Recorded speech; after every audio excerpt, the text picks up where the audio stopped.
those were really in the beginning. And then in the second row, you can see there is improvement, but not too much. So how I got to improve is I found a photographer that I really admire. And what I did is I went to his workshop in New York, and I took his workshop. It was called Light is Light. And when I took that workshop, it completely changed me as a photographer. And to the point that when I came back, that photo of the dancer was the first photo that I took. And I began to understand the nuances of photography. And when I started, I wanted to shoot everything. I was doing weddings, I was doing portraits, I was doing events, but I realized that most photographers, they specialize in one or two forms of photography. So I needed to ask what I did is I asked myself, what did I like to do when it comes to photography? And what really turned me on with photography is the connection of people. I love being able to connect with people. And so what I did is I switched my brand, I relaunched, and I started doing headshots. And headshots is now what I do. In doing headshot photos, what I do as an expression coach is I go beyond just taking a photo of people's faces. What I do is I really help them to express what they want their target audience to see and feel about them. So with that, what I did is I created a presentation so that I could help people who may not be in my specific area like Orlando, but 7 tips for taking captivating photos. And that's what we'll get into today. A part of my presentation is actually participation. It's not just showing the information, it's actually getting people to participate. So how do I just skip that part or just? Well, I can participate with you. Okay. So what we do is, what I'm going to do is show some photos show you some photos. So in showing you the photos, I need to set some, I need to give you something to think about. What's the word I'm looking for? Parameters, guidelines. Yes, some parameters around looking at the photos, because if I just showed you these photos, it would just be photos of people's faces. But if I get you invested in the photos, if you're looking at them for a particular reason, then you might look at them a little bit differently. So when we're looking at these photos, let's say this is someone who is looking for a financial service provider. They're looking for your service, and they call you up, or you do your due diligence and you look them up, and these are the photos that you see. The question is, how do you feel? What kind of perception do you get about this person? So we'll take the first one. So when you look at this photo, what do you see? How does that make you feel? She's unfriendly. Yeah, she comes across pretty unfriendly, Right. very stoic, almost mean. But when you look at that photo opposed to this one, how's that different? It's like, we're going to have fun. Whatever we talk about, we're going to have fun. Way more engaging. Right. When you look at this photo, he looks mean, unapproachable, not someone who's too friendly. But when you take a look at that photo, there's a difference. There's an engagement in the eyes. There's a great smile. He doesn't look like he's putting on a smile. He actually looks like he is really smiling. And that's a part of what I do with my clients. It's interesting when, we'll go back to that point. Here again is another, how does that smile look to you? It looks genuine. It looks genuine. So this is his go-to smile. And Mhm. oftentimes people have that go-to smile that cheese smile that they've carried throughout their lives. And to the onlooker, it can look genuine. But my goal is to take, because I recognize when I look at it as a photographer, as a professional, I look at that and I can say, there's a better smile in there. And Right. so what I do is I work with my clients to get them to that smile. So much more different. He looks so much more happier, so much more engaging. There's And no wrinkles on that smile either. Like his forehead before was, right. yeah. So you can actually see there's a brightness in his eyes because he wasn't just here, he was just smiling, he was just putting on a go-to smile. Here he was in feeling. In during our session, I got him to feel the happiness, because when you feel it, oftentimes the emotion that you feel shows on your face. And so that's what we're able to do with him. You look at this one, she looks tired. She looks not too happy, but again, just working with the client, getting her into feeling, she was able to produce a way better photo. So let's talk about the 7 tips for taking captivating photo. So what I do when I've done is I've kind of used some photography terms to talk about the way the 7 tips. So the first one is avoid over processing. Oftentimes when we stand in front of the camera, when someone is taking a photo of us, we have what is called what I call Dolby surround sound negative head chatter. I'm Mm. to this, I'm to that, this isn't working. So what I say is quiet that voice, be present in the moment, and remember that you have the control, not the camera. People look at the camera and see it as a fault finder, as a fault revealer. But it really isn't, because if you have blemishes, those things can be retouched out. If you have a few stray hairs, those things can be touched out.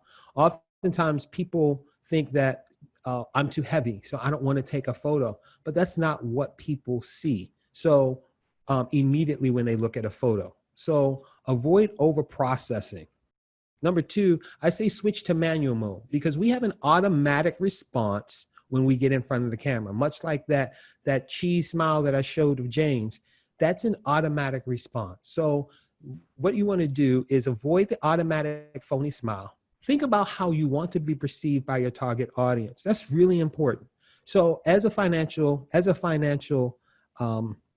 advisor, Erika, my question to you is, what do you want people to see and feel about you when they look at your photo? Number one, that I care. I want to help. I want to listen. I notice that I always have like a tension when I take photos. It's always like a tension, like so definitely need help with like posture and relaxing. But I sense tension in the photos, but I know I'm not like that when I'm with people. I'm very relaxed and I'm relatable. That's what I want them to know about me. Awesome. So what I heard you say is that you want people to see that you are relatable and that you care, Right. right? As a financial advisor, I would also imagine that you want people to think that you're trustworthy There and you go. That's true. that you're knowledgeable, right? Right. So with someone in I've done this with Penn Mutual has been one of my clients. What I've done is oftentimes when we get in front of the camera, we go teeth smile, cheese, teeth smile. But in that, like I said, is an automatic response. With folks in financial services, what I do is I tend not to have them show their teeth. I Mm. tend to have them just give a no teeth, confident smile at the camera that shows that they're confident, that they care, that they know what they're talking about, that they're knowledgeable, but it doesn't overdo the smile. Like James's photo, if I go back, in financial services, I believe that this is too much. People don't really need to see that big smile because it can come off disingenuous. They may feel like, why are you smiling so much? We're talking business here, right? Yeah. Right? I don't need you smiling at me. Party. He's ready to hang out and have a good time. It's like we're talking about money. You want to have, you look like you. Exactly. Now, what James does is he works for Franklin Covey. So his target audience is way different than yours. Mm-hmm. So he helps companies with leadership, and they need to see someone who's friendly, who is approachable, who can talk to not just the upper management, but also C-level and below. So he has to have that engaging look. But for someone in financial services, it's a little bit different. So what I say is, think about how you want to be perceived. And then remember that anyone is photogenic. I've heard so many people say, I'm not photogenic, as if photogenic is a certain look. You have to have a certain look. No, anyone can be taught how to be photogenic. And that's one of the things that I specialize in. Tip number 3 is focus. As you can see in this photo, she's very focused. Avoid focusing on negative thoughts. Focus on your strengths. And remember, where focus goes, energy flows. So if we stand in front of the camera and we focus on all the negative things about even the experience, then that negativity will show in our face. But if we focus on getting that client that we've been after, we focus on the good things in life, we focus on just our good relationships, all of those things create a feeling inside, and we allow that feeling to grow. It comes out in our expression. Tip number 4. This is one of the things that happens in NLP. Take a moment to visualize past or future events that make you feel good. So what I do with my clients, oftentimes I'll do, there have been times when I've done like a grounding technique, visualization. Those visualizations, what I do is help my clients see what they saw, if it's a past event, see what they saw, hear what they heard, feel what they felt, and bring that energy up. For James in his photo, to get him to smile, what I did is I did a visualization so that I asked him, money and success really motivates him and it makes him happy. So what I did is I helped him get into a space about getting that client that he's been after, and what that feeling would be like when he gets off the phone and they say yes, and he gets off the phone. What is that feeling like? And we were able to capture that great image. See yourself landing the promotion, signing the contract, buying a new car, whatever it is. Use your imagination. And when you do that, visualizing, it does a tremendous job in taking a great photo. Tip number 5, I say underexpose perceived flaws.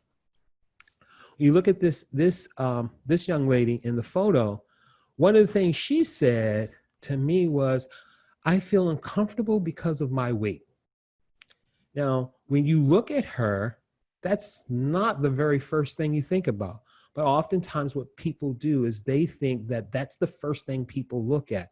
Well, if you're taught how to take a captivating photo, then the attention isn't around anything but the look of your eyes, the smile, the engagement. So avoid concentrating on perceived flaws.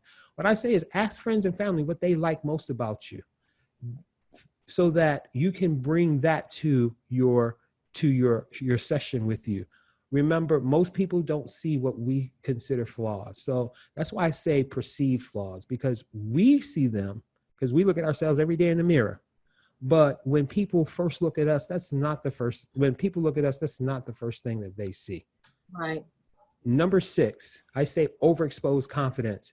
Being confident at a photo session is so important. That confidence, it creates a feeling, and that feeling can be expressed in the face. So I say select your personal theme music. Remember, no one can do what you do.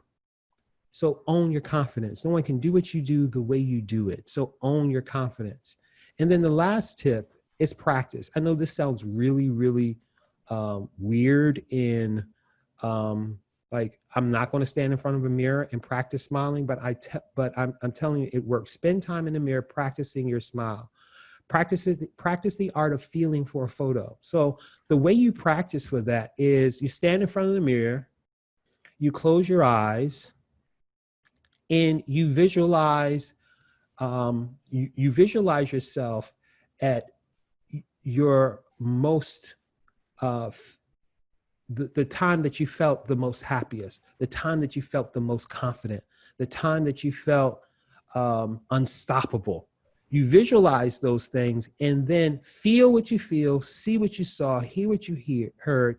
And then when you feel that energy, open your eyes, bring up the smile. I'm telling you, if you practice it enough, it works. So what I say is practice doesn't make perfect, it makes progress. So those are the 7 tips for taking captivating photos. And as a result of taking those photos, my clients are really very happy, and my portfolio shows that. Take a look at this.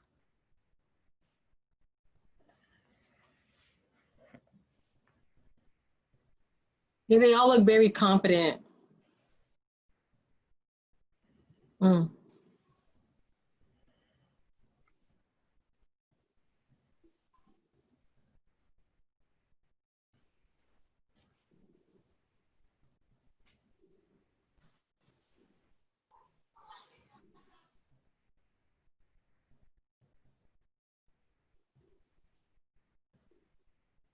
So that's my presentation, but I wanted to share something with your audience.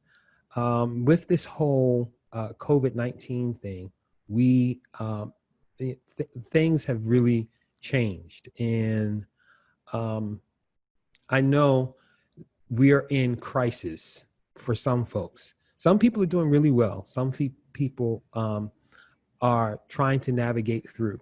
And one of the things for me as a photographer is my business is completely dried up temporarily because I can't go out and do any shoots. And so I was wondering, what can I do? What can I do during this time?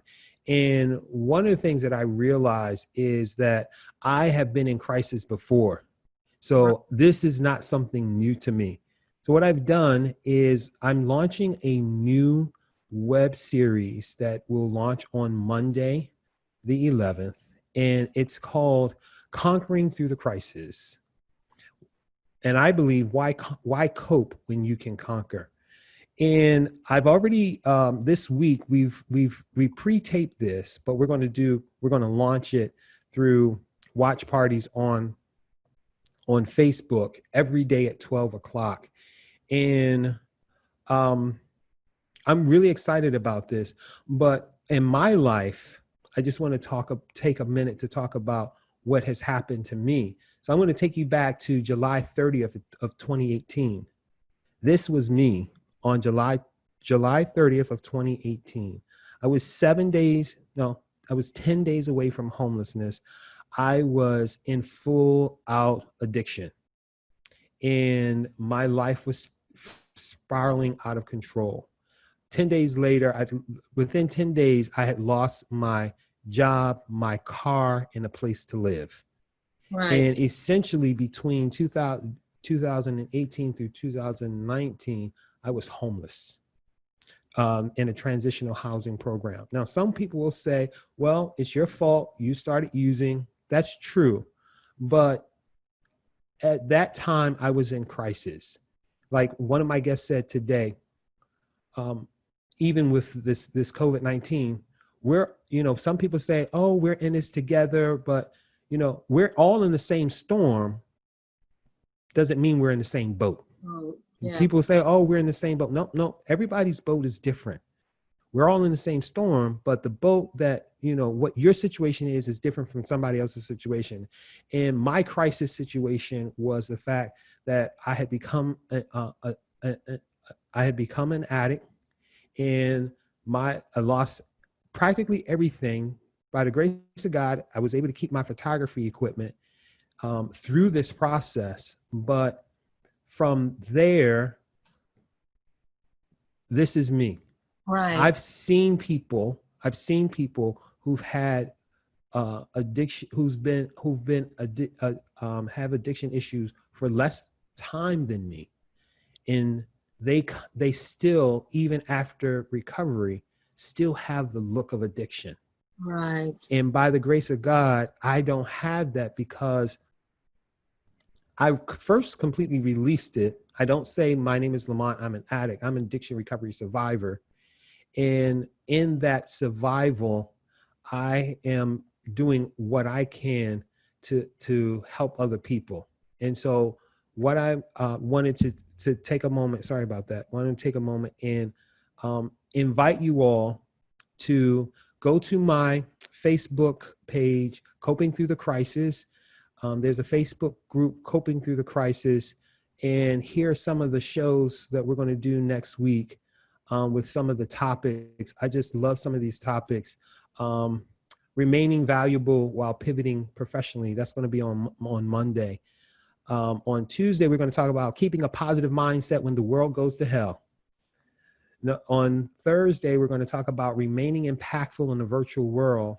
And then on Friday, we're going to talk about positive feelings produce incredible results. And all of these guests are previous clients, but they all have their own boat they're in. They all have their own experiences.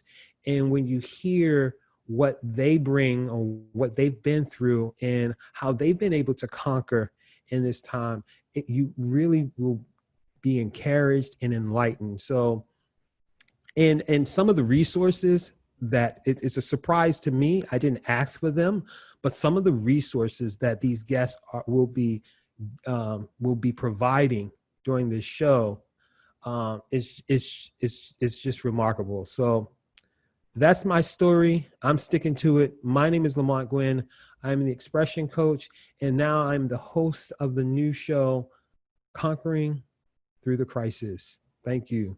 Awesome. So how long have you been putting together this new show idea? How long have you been working on that?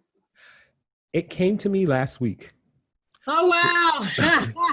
It came to me last week. And the funny thing is, when you and I spoke, it had not come to me. Wow. It had come to me afterwards. And when it did, it was like a download, because how to organize it, how to reach out to people, how to set up the meetings. I've done some preliminary work. I've got a YouTube page, a Facebook page, a LinkedIn page, and I've never set up any of those type of pages before. Let me be I have set up a Facebook page, but a Facebook group. Oh, I have set up a group and a page. So I had to do that, but not with LinkedIn and YouTube. So just doing all of that, it's been a busy week for me. I feel like I have been working a regular job. Like, I get up in the morning when I have these interviews and I literally get dressed for work. So Right. It's been really really cool. Yep. And so how often are you having your show? How often will it be on? So what I'm doing is, like I said, I pre-recorded the first week of guests. So I want it so that I have some leeway, and it's going to launch every day at 12 o'clock. So every day I do an interview Monday through Thursday. Friday is my day to put Friday, Saturday, and Sunday is my day to put it all together. But every Monday I'll be doing the show myself, where I get everybody excited about the week of guests. Most We'll definitely. talk about what that week looks like, so that people know, oh, this is the show that I want to see, or this is the show that I like that topic. So yeah. So every Monday I do the show, and then Tuesday, Thursday, Friday, Tuesday, Wednesday, Thursday, and Friday, the guests will do will play or show the episode of the show. And the main idea behind that is coping. So when we're talking about coping, are we talking about coping with, personal issues, business issues, COVID, or what is the idea behind the coping? So it's really, and if I said coping, and I've been trying to, because I actually, it's interesting, the initial title of the show was coping through the crisis. But then the word conquering, God's been talking to me through this. So, the word conquering came out and says, wait a minute, when you look at cope and you look at conquering is way better than coping. Sure. We can cope through something, but when you conquer, you take control of it. You're like, okay, I'm not going to allow this to be a roadblock in my life. I'm going to step through the challenge. So, the coping, the conquering part is with the guests that I have, that I'm targeting for the show, is either their professional, professional lives, how they've been able to deal with what's going on. Like on Monday, my first guest, Shalice Jackson, her job was totally about traveling. She traveled to see her clients. That's an adjustment. And so, for a company who hires someone to do a particular job that they can no longer do the way they were hired to do it, then it means that you have to figure out a way to remain valuable so that they don't say, well, now that we hired you, we don't need you because you can't fulfill your role. And one of the things she talked about, and I don't want to give it all away, one of the things she talked about is what a person can do in a professional environment to remain valuable to their to the leadership. And what she talks about is just it's really good information. Amazing. Looking forward to that. Every day at noon, you said? Every day, Monday through Friday at noon. And what I'll do is I will, over the weekend, over the next 2 days, I will be finalizing the where's everything's going to be posted so that people can see. Excuse me, so people can see the show. Okay, awesome.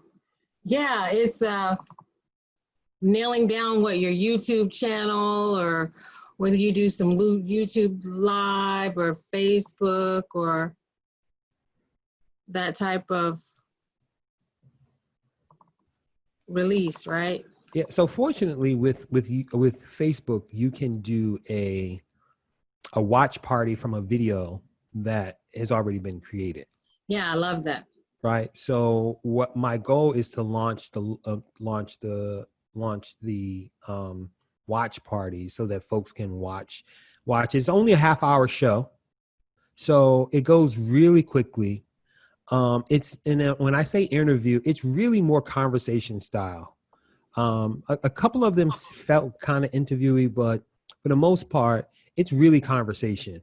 And it's a great, thus far, I'm really happy with the way I've been able to interact with them. Plus, they're my previous clients. So I've had conversations with them. So it's not like a stranger, somebody I'm just meeting.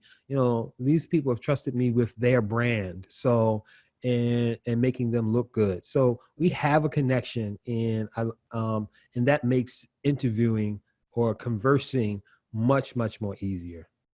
Right. And I think you discussed before, yikes, training maybe photographers at some point. Is that something you still consider teaching photographers how to do what it is that you've learned how to do? One of my long-term goals is to work on a workshop to teach other photographers what I do. And because I see headshots, and a lot of times I see headshots on buses and billboards, and I sometimes cringe because it's like, oh, they could take a better picture.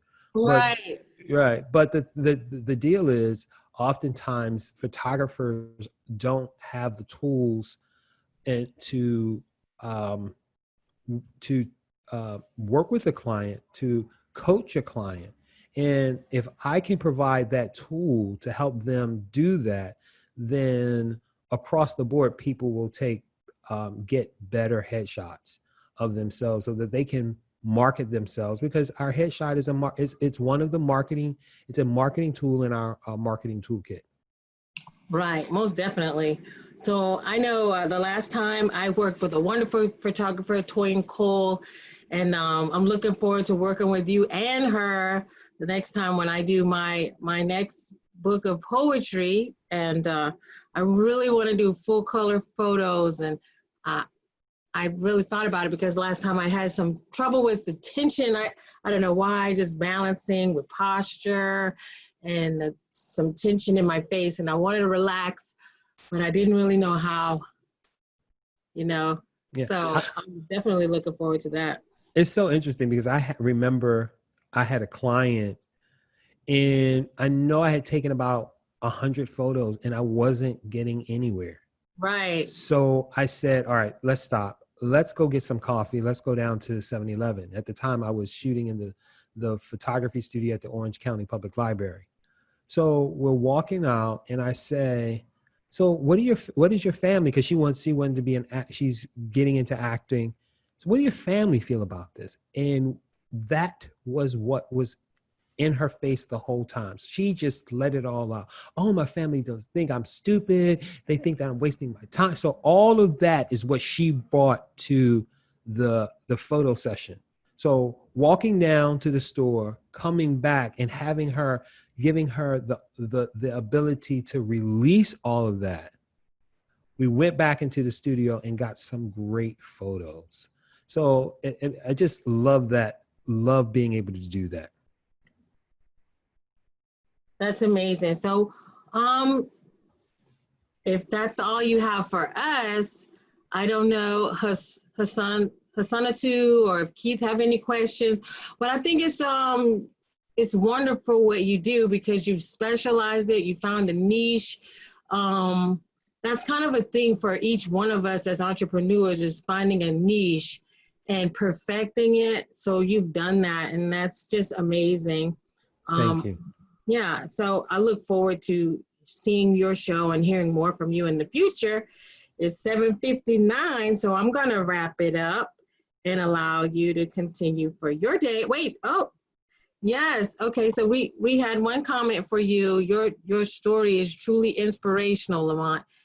It is, because just barely what I've seen from him on YouTube, on Facebook, I was definitely attracted through the photography and through the different stories that you share. Like, this is somebody that I need to know. Keith has a question. He said, I have a question about any suggestions for photogenic exercises. Yes. Let me see, where is it? Let's go back here. Hopefully that won't play. Okay. So here, oops. Let me see if it does. Okay. So go here. Do it again. So here on number 7, what I say is practice. So the best photogenic exercise that I know is to stand in front of the mirror and practice your smile. I know it seems may seem kind of weird to do, but and one of the things that one of the exercises you can do is practice the art of feeling. So what does that mean? Find that one thing that makes you feel unstoppable. Find that one thing that makes you feel the most confident. Go back to a time in your life when you felt unstoppable, or when you felt the most love, or when you achieved something that was your biggest achievement. Go back to that time, relive it in your mind, and allow the feeling to build up in you to the point that it actually comes out in your face. You feel the energy of that time, of that experience, so much that you smile. Now, I can do that. I was in an entrepreneur contest that I won. Wow. At the beginning of this year. So whenever I need to do a headshot, this is what I do. I close my eyes and I go back to just before they call my name. So this is what I do.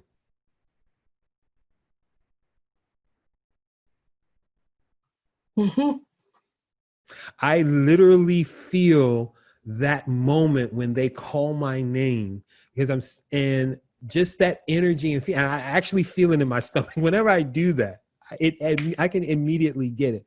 That's the exercise. Practice it and allow that feeling, that energy, put yourself back in that moment, and you can get a great smile. Maybe sometimes do you take music of certain sort, or maybe you have a picture or something that you allow people to look at a picture? I mean, how far does it go? So Our last shoot, we used photos. No, we didn't use photos. We used music. And, we kind of laughed at each other. We had some people on the sidelines and they were kind of, cheering. And, yeah. So my response to that is, one of the things that I do with my clients is I have them take a learning style questionnaire, 38 question learning style, not a test, but it's a questionnaire to figure out if they're visual, auditory, or kinesthetic. And that helps me understand their learning style so that I can speak their language. So for someone who is visual, I will use visual terms. For someone who is auditory, that learns through listening, I will use auditory words. For someone who's kinesthetic, touchy-feely, I'm the kinesthetic guy. Growing up, my mom used to say to me, "Why are you so sensitive?" Well, because I'm kinesthetic, and I'm a kinesthetic learner. So for that, I'm a feeling individual, and that's actually, just a side note, actually, that's why I do what I do with photography, because for me, photography, and for a lot of people, but specifically for me, photography isn't just a visual experience. It is also an emotional experience. I need to feel an emotion from a photo for it to really captivate me, because I'm kinesthetic. So that's what I do with my clients. And then I speak their language when we're in a session. Right. They're not doing that at JCPenney's. No. That's why we pay to come to you, so we can get the best quality photos. I see Keith said, thank you. I like the Facebook page. Looking forward to working with you. I know Alvin dropped a line to me. He said he's looking forward to you working with our team. But we're definitely forward to having fun and you teaching us what we need to express ourselves and create the best headshots. We're definitely looking forward to that and wishing you a lot of success in the future. Thank you so much. You're welcome.